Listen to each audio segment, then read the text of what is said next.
ஆகாஷவாணி.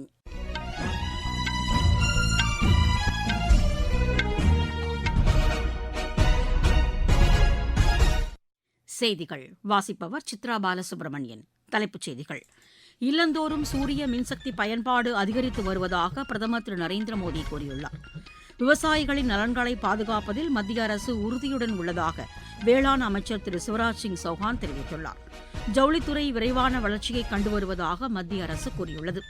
தீர்ப்பு ஒத்திவைக்கப்பட்ட வழக்குகளில் 3 மாதங்களுக்குள் உயர்நீதிமன்றங்கள் தீர்ப்பு வழங்க வேண்டும் என உச்சநீதிமன்றம் உத்தரவிட்டுள்ளது. உலகக்கோப்பை துப்பாக்கிச் சுடும் போட்டியில் இந்தியா இன்று 1 தங்கம் 1 வெள்ளிப் பதக்கம் வென்றது. இனி விரிவான செய்திகள். இல்லந்தோறும் சூரிய மின்சக்தி பயன்பாடு அதிகரித்து வருவதாக பிரதமர் திரு நரேந்திர மோடி கூறியுள்ளார். சமூக வலைதளத்தில் இதனை தெரிவித்துள்ள அவர், இது தொடர்பாக நாளிதழில் வெளியான கட்டுரை ஒன்றையும் பகிர்ந்துள்ளார். இல்லங்களில் சூரிய மின்சக்தியை பயன்படுத்துவது 82% வளர்ச்சியை கண்டுள்ளதாக அந்த கட்டுரையில் தெரிவிக்கப்பட்டுள்ளது.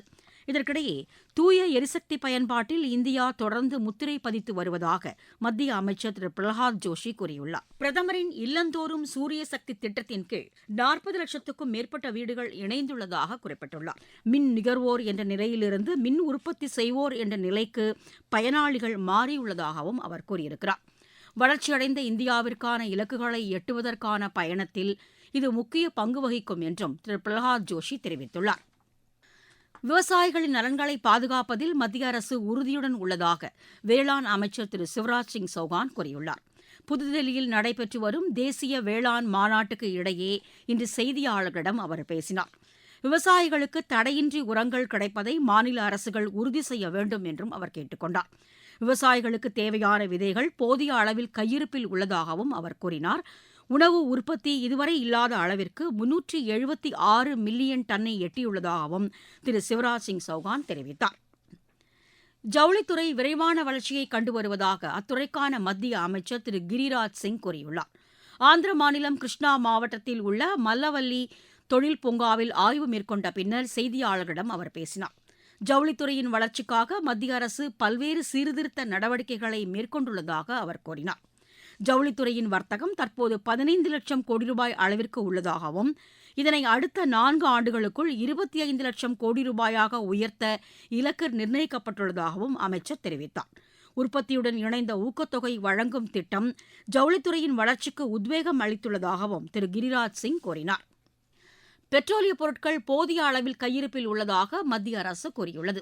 இன்று புதுதில்லியில் செய்தியாளர்களிடம் பேசிய பெட்ரோலியத்துறை இணைச் செயலர் திருமதி சுஜாதா சர்மா, நாள்தோறும் 92,000 மெட்ரிக் டன் சமையல் எரிவாயு உற்பத்தி செய்யப்படுவதாக கூறினார். பெட்ரோல் நிரப்பும் மையங்கள் முழுமையாக செயல்பட்டு வருவதாகவும் அவர் தெரிவித்தார். நிலைமையை மத்திய அரசு தொடர்ந்து கண்காணித்து வருவதாகவும் திருமதி சுஜாதா சர்மா குறிப்பிட்டார். கர்நாடக முதலமைச்சர் பதவியை ராஜினாமா செய்துள்ள திரு சித்தராமையா இன்று புதுதில்லியில் காங்கிரஸ் முன்னாள் தலைவர் திரு ராகுல் காந்தியை சந்தித்து பேசினார். இந்த சந்திப்பின்போது அடுத்த கட்ட அரசியல் நடவடிக்கை குறித்து திரு சித்தராமையா விவாதித்ததாக எமது செய்தியாளர் தெரிவிக்கிறார். இதற்கிடையே திரு சித்தராமையாவின் ராஜினாமா ஏற்றுக்கொள்ளப்பட்டதாக அம்மாநில ஆளுநர் திரு தாவர்சந்த் கெலாட் தெரிவித்துள்ளார். இந்நிலையில் காங்கிரஸ் சட்டப்பேரவை உறுப்பினர்கள் கூட்டம் பெங்களூருவில் நாளை நடைபெற உள்ளதாக ஏஜென்சி செய்திகள் தெரிவிக்கின்றன. மெகாலயாவிலிருந்து மாநிலங்களவைக்கு ஒரு உறுப்பினரை தேர்ந்தெடுப்பதற்கான தேர்தல் அடுத்த மாதம் 18ஆம் தேதி நடைபெறும் என அறிவிக்கப்பட்டுள்ளது. ஷில்லாங்கில் செய்தியாளர்களிடம் பேசிய அம்மாநில தலைமை தேர்தல் அதிகாரி டாக்டர் BDR திவாரி, இதற்கான வேட்புமனு தாக்கல் அடுத்த மாதம் 1ஆம் தேதி தொடங்கி 8ஆம் தேதி வரை நடைபெறும் என்றார். மனுக்கள் மீதான பரிசீலனை 9ஆம் தேதி வரை நடைபெறும் என்றும் மனுக்களை விலக்கிக் கொள்ள 11ஆம் தேதி கடைசி நாளாகும் என்றும் அவர் கூறினார். போட்டி இருக்கும் பட்சத்தில் வாக்குப்பதிவு காலை 9 மணிக்கு தொடங்கி 4 மணி வரை நடைபெறும் என்றும் வாக்கு எண்ணிக்கை 5 மணிக்கு தொடங்கும் என்றும் திரு திவாரி குறிப்பிட்டார். நீங்கள் கேட்டுக்கொண்டிருப்பது ஆகாஷவாணியின் செய்தி அறிக்கை.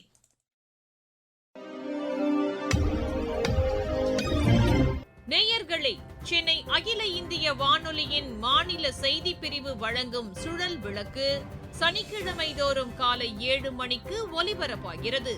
நடப்பு நிகழ்வுகளின் கட்டுரை வடிவிலான இந்த பகுதியில் நாளை இடம்பெறுகிறது. பிரதமர் திரு நரேந்திர மோடியின் 12 ஆண்டு சாதனைகள் குறித்த ஒரு பார்வை. பிரதான அலைவரிசையில் ஒலிபரப்பாக உள்ள இந்த நிகழ்ச்சியை கேட்க தவறாதீர்கள். தீர்ப்பு ஒத்திவைக்கப்பட்ட வழக்குகளில் 3 மாதங்களுக்குள் உயர்நீதிமன்றங்கள் தீர்ப்பு வழங்க வேண்டும் என உச்சநீதிமன்றம் உத்தரவிட்டுள்ளது. தலைமை நீதிபதி திரு சூரியகாந்த், நீதிபதி ஜோய்மால்யா பாக்சி அமர்வு இன்று இதற்கான உத்தரவினை பிறப்பித்தது. தீர்ப்பு வழங்குவதில் காலதாமதம் ஏற்பட்டால் அது மனுதாரர்களுக்கு பெரும் பாதிப்பை ஏற்படுத்தும் என்றும் அதில் குறிப்பிடப்பட்டுள்ளது. தெலங்கானாவில் நடப்பு பருவத்தில் 60 லட்சம் மெட்ரிக் டன்னுக்கும் கூடுதலாக நெல் கொள்முதல் செய்யப்பட்டுள்ளதாக அம்மாநில அமைச்சர் திரு உத்தம்குமார் ரெட்டி கூறியுள்ளார். ஹைதராபாத்தில் செய்தியாளர்களிடம் பேசிய அவர், நாட்டில் உணவு உற்பத்தியின் முதுகெலும்பாக தெலங்கானா திகழ்கிறது என குறிப்பிட்டார். நாடு முழுவதும் நடைபெறும் நெல் கொள்முதலில் 60% தெலங்கானா கொண்டுள்ளதாகவும் திரு உத்தம்குமார் ரெட்டி கூறினார். ஆந்திராவில் உள்ள அரசு அலுவலகங்களில் சூரியசக்தி கட்டமைப்பு வசதிகள் விரைவாக ஏற்படுத்தப்பட வேண்டியதன் அவசியத்தை அம்மாநில முதலமைச்சர் திரு சந்திரபாபு நாயுடு வலியுறுத்தியுள்ளார். இன்று அமராவதியில் இது தொடர்பாக ஆய்வு மேற்கொண்டு அவர் பேசினார். மின்சார வாகனங்களுக்கான சார்ஜிங் மையங்களை மாநிலம் முழுவதும் ஏற்படுத்த நடவடிக்கை மேற்கொள்ளுமாறும் அவர் கேட்டுக் கொண்டார். பசுமை எரிசக்தி பயன்பாட்டிற்கு ஊக்கமளிக்குமாறும் திரு சந்திரபாபு நாயுடு இந்த கூட்டத்தில் அறிவுறுத்தினார். மேற்குவங்கத்தில் மக்கள் தொகை கணக்கெடுக்கும் பணி ஆகஸ்ட் மாதம் 1ஆம் தேதி முதல் தொடங்கும் என அம்மாநில முதலமைச்சர் திரு சுவேந்து அதிகாரி கூறியுள்ளார். இன்று கொல்கத்தாவில் செய்தியாளர்களிடம் பேசிய அவர், இப்பணிகளை அரசியல் காரணங்களுக்காக முந்தைய திரிணாமுல் காங்கிரஸ் அரசு மேற்கொள்ளவில்லை என குற்றம் சாட்டினார். மத்திய பிரதேசத்தில் சட்டவிரோதமாக செயல்பட்டு வந்த இருமல் மருந்து உற்பத்தி பிரிவுக்கு அதிகாரிகள் சீல் வைத்துள்ளனர். இதற்காக அமைக்கப்பட்ட சிறப்பு விசாரணை குழுவினர் நடத்திய சோதனையின்போது போபாலில் இந்த உற்பத்தி பிரிவு வீடு ஒன்றில் செயல்பட்டு வந்தது கண்டறியப்பட்டதாக அம்மாநில அரசின் செய்திக்குறிப்பு தெரிவிக்கிறது. அந்த வீட்டில் இருந்து 7000க்கும் மேற்பட்ட பெட்டிகளில் வைக்கப்பட்டிருந்த இருமல் மருந்துகள் பறிமுதல் செய்யப்பட்டதாக அந்த செய்திக்குறிப்பில் குறிப்பிடப்பட்டுள்ளது. திரிபுராவில் அரசு நிர்வாகம் முழுமையாக கணினிமயமாக்கப்பட்டுள்ளதாக தலைமைச் செயலாளர் திரு ஜிதேந்திரகுமார் சின்ஹா கூறியுள்ளார்.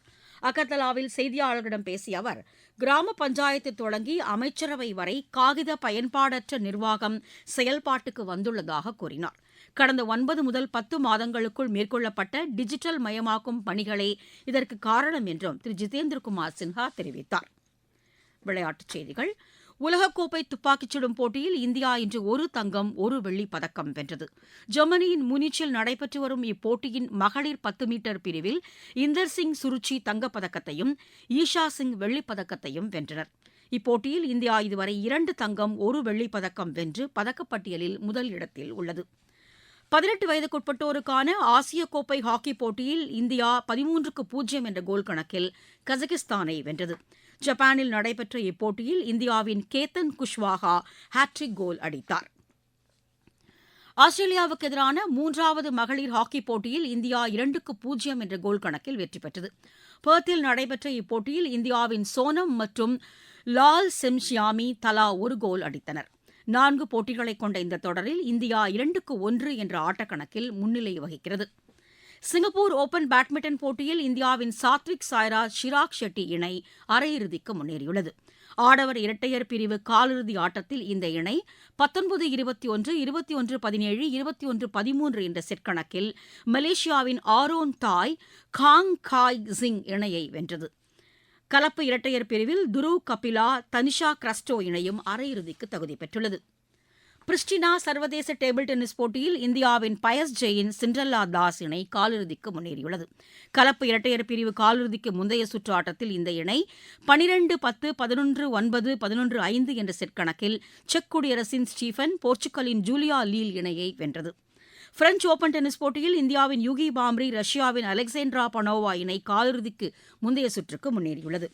20 வயதுக்குட்பட்டோருக்கான ஆசிய தடகள சாம்பியன் போட்டியில் இந்தியா இன்று 4 தங்கம் 2 வெள்ளி 1 வெண்கலப் பதக்கம் வென்றது. மத்திய ஆசிய மகளிர் வாலிபால் சாம்பியன் போட்டியில் இந்தியா வெண்கலப் பதக்கம் வென்றது.